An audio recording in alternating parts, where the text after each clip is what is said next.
Nobody in the Miller house believed in Ethan. Not his teachers. Not his classmates. Not even his own father.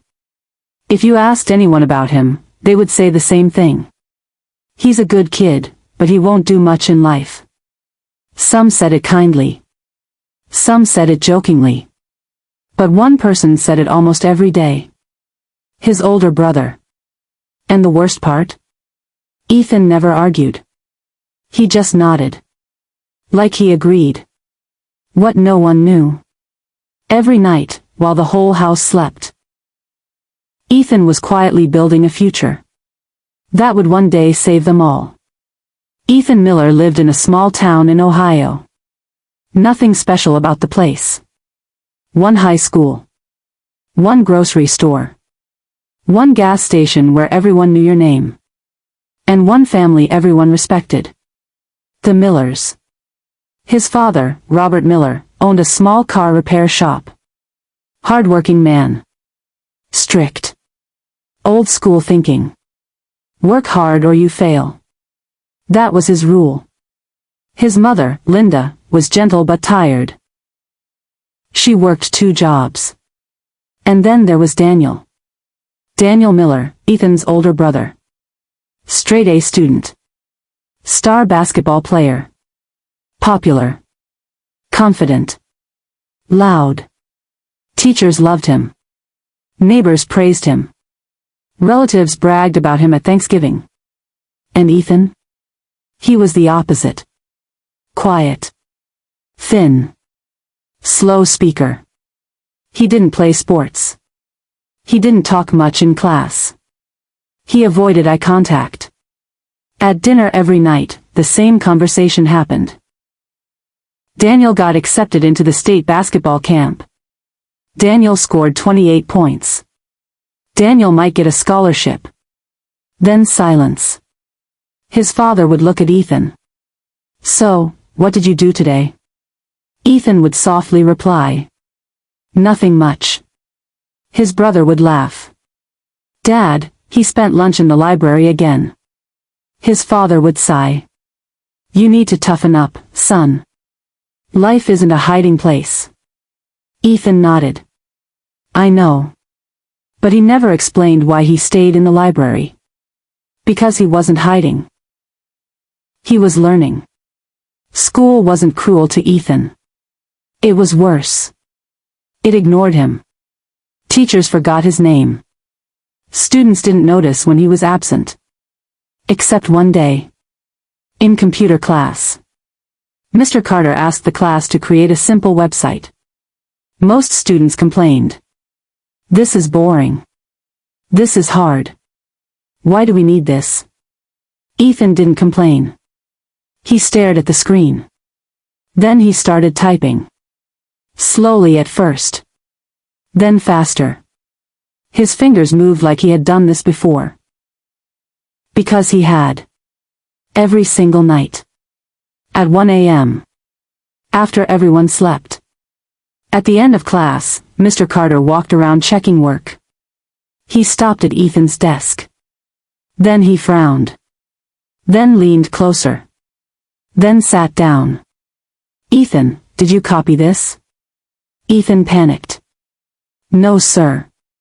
Mr. Carter scrolled through the page. A full website. Interactive menu. Working forms. Clean design. This wasn't beginner work. This was professional. Who taught you this? Ethan hesitated. YouTube. That was the first adult who looked at Ethan differently. Mr. Carter didn't praise loudly. He just said quietly. Don't stop. Ethan never forgot those 2 words. But home was different. One evening, Robert entered Ethan's room. He saw the computer screen glowing. Still awake? Yes. What are you doing? Learning. Robert crossed his arms. Learning what? Games? No, coding. Robert shook his head. You waste time on useless things. Come to the shop tomorrow. I'll teach you real work. Ethan looked down. Okay.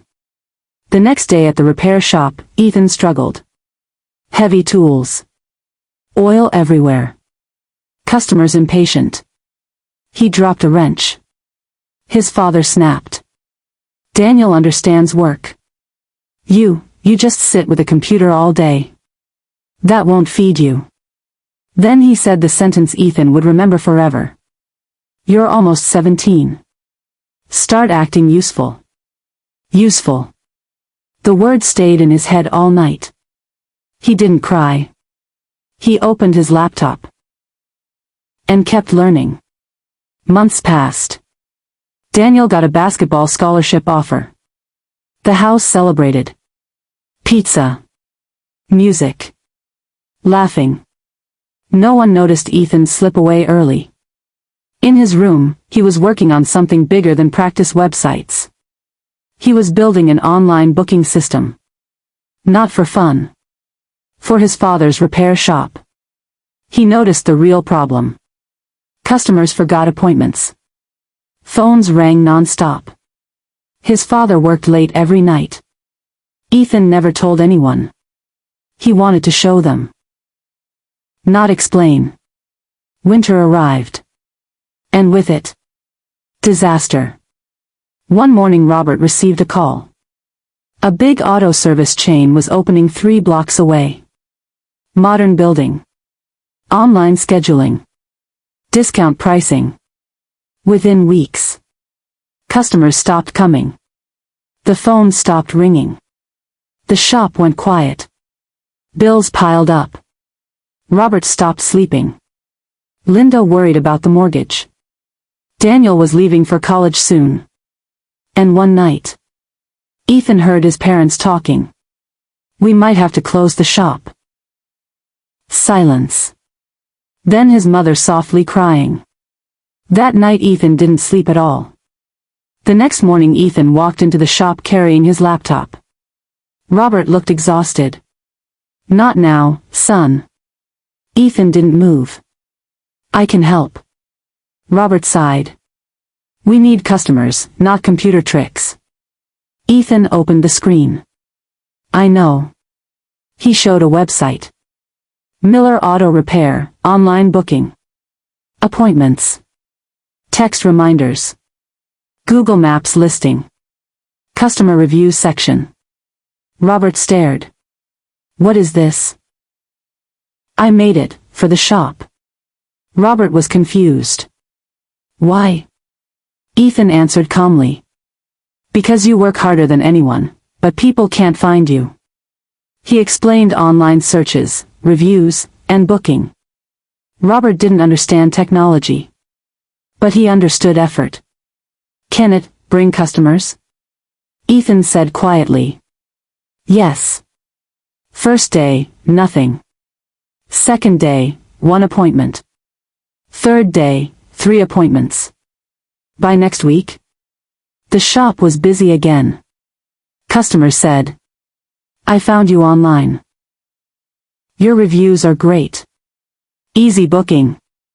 Robert watched Ethan work the system confidently. The same boy who wasn't useful was now managing the entire schedule. Robert realized something painful. His son was never useless. He was simply different. One evening, after closing the shop, Robert called Ethan. They stood alone in the garage. Smell of oil. Cold air. Quiet. Robert spoke slowly. I was wrong about you. Ethan looked surprised. I thought success looked like strength. Noise, confidence. He paused. But you were working while we were sleeping. His father's voice cracked. You didn't argue. You didn't complain. You just prepared. Then he said. You didn't become useful today. You always were. Ethan smiled for the first time in years. And softly replied. I wasn't useless. I just needed time. Some people bloom early. Some bloom late. But late bloomers are dangerous. Because while the world ignores them, They are quietly building skills. So if someone calls you useless, don't fight them. Don't prove with words. Prove with patience. One day, the same people will depend on you. And on that day, you won't need revenge. Respect will arrive on its own.